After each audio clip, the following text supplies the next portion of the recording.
ભાવનગરના પ્રખ્યાત સ્થળ તલગાજરડામાં ભારે વરસાદ પડ્યો. પ્રસિદ્ધ કથાકાર મોરારી બાપુના ગામમાં પાણી ભરાયા. હાઈવેથી ગામ તરફ જતા રસ્તાની બંને બાજુ પાણી ભરાઈ ગયા. વાહન ચાલકો અને સ્થાનિકોની મુશ્કેલીમાં વધારો થયો. જેસીબીની મદદથી ભરાયેલા પાણીનો નિકાલ કરવામાં આવ્યો. તો આ દ્રશ્ય તમારી ટીવી સ્ક્રીન પર તમે જોઈ રહ્યા છો.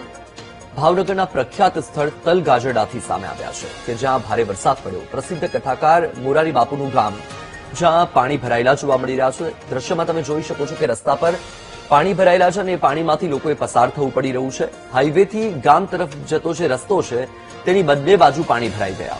વાહન ચાલકો અને સ્થાનિકોએ મુશ્કેલી વેઠવી પડી. દ્રશ્યમાં તમે જોઈ શકો છો કે જે નીચાણવાળા વિસ્તાર છે તેની સાથે જે રહેણાંક વિસ્તાર છે અને ખેતરો છે તેમાં પાણી ભરાયેલું હોય તેવી સ્થિતિ જોવા મળી રહી છે.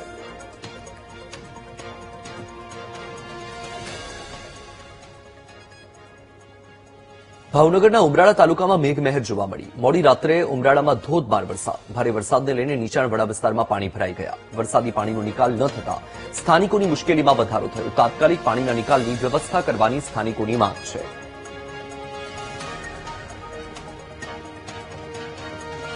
તો દ્રશ્ય તમારી ટીવી સ્ક્રીન પર ભાવનગરના ઉમરાળાથી સામે આવ્યા છે, જ્યાં ઉમરાળા તાલુકામાં મુશળધાર વરસાદ વરસ્યો. મોડી રાત્રે ઉમરાળામાં ધોધમાર વરસાદ અને તેની સાથે જળભરાવની પરિસ્થિતિ પણ જોવા મળી. ભારે વરસાદને લઈને જે નીચાણવાળા વિસ્તારો છે એ વિસ્તારોમાં પાણી ભરાઈ ગયું. દ્રશ્યમાં તમે જોઈ શકો છો કે લોકો પાણી